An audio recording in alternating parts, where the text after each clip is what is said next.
The pandemic has reached and transformed every part of the country in the past year. In order to hold in-person classes during the pandemic, Hanover College had to make sufficient changes that affect everything from student life to academics. Now that we've been through a year of pandemic protocols, we can start to assess the impacts on learning, health, and the campus environment. I speak with a Hanover COVID Task Force member, a professor, a student life representative, and President Lambert about Hanover College and its new norm.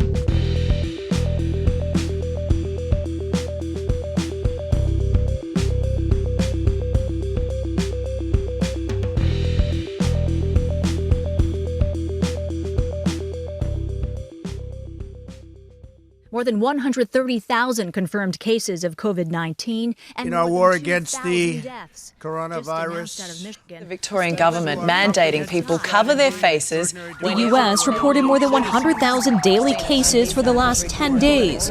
We don't act right now. We cannot preserve the lives, can't keep social distancing. With the toll in this country growing to more than 514,000 American lives lost. The effects of the pandemic have filled our everyday lives. It is the constant talk of the nation. We see it on the news, on social media. Social distancing has even been added to our dictionary. Hanover College felt our first hit from the pandemic just a year ago when we received the fateful email that sent us home, ending the academic year early. The senior class of 2020 never got to walk for graduation, receiving their diplomas by mail. Students returned this fall knowing life on campus would be different. Some chose to go virtual. According to Hanover's Academic Affairs Office, 49 returning students began the semester online, 5 of which were incoming freshman students. I had a chance to sit down with Ashley Eden, a member of the COVID Task Force on campus, to discuss the process behind COVID precautionary changes.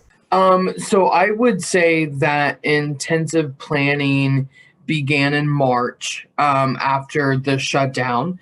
And so considering, okay, what is August going to look like? And then what is January 2021 going to look like? Hanover has received guidance from Dr. Crystal Watson from Johns Hopkins University, a prestigious private research-based college. With Dr. Watson's guidance, Hanover has used the CDC guidelines for academic and lifestyle safety protocols on campus. Ashley tells me that Hanover has also compared its guidelines to other schools in our conference during the development process. Overall, though, the guidelines developed by the school are most dependent on what resources are available. I would say the resources at Hanover have been substantial. I think our main goal is always, first and foremost, to keep our campus community safe. But at the same time, I do wish we had been able to finish out a semester. These COVID guidelines not only affected students, but also their professors. Coach T tells me about his experiences teaching during the pandemic. It's a little bit more difficult for me because I really like my job because I enjoy interacting with the students, and I'm not able to do that as much. I have had in-person classes, obviously, up until today. And then today I actually was in my classroom giving my lecture at my 8 o'clock with nobody, but I was on with the Zoom. It was Microsoft Teams, and it was just strange. It was really strange. I don't like wearing the mask. Okay, when I'm talking to the students and stuff. And that was one good thing about today. I didn't have to wear the mask today because there was no students in my classroom. But I miss the interaction with the students, but I understand. I understand we have to do that. I think a lot of times and sometimes in my discipline, especially in labs, it's very, very difficult to do virtual labs. I think I like the interaction. I like being able to have them ask questions, pipe up in discussions and things like that. I'm primarily a lecturer, but we do have students interject a lot of things, and I don't see that as often virtually as I did in person. Teresa Hitchcock, the Assistant Director of Student Life, speaks about these same effects through the perspective of student life. None of us do our jobs because we want to enforce policy, right? Like that's the part that you do because you have to do it. Most of us, and I'd say all of us, I'd say every single person on our staff does what we do because we love being around students. When required to enforce policy, the people don't have the trust with me, especially first year students. They only see me as an enforcer. And would you say that's possibly the worst part of this whole pandemic? Oh, absolutely. Absolutely. You know, when students break policy, almost always it's about trying to find connection.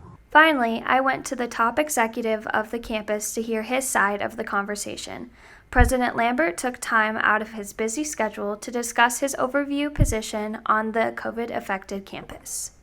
I don't think that this is the way that any of us want our students to experience a Hanover education, the Hanover experience. But I think that we have also taken great steps to try to maintain as much of the Hanover experience as possible while keeping students as safe as possible.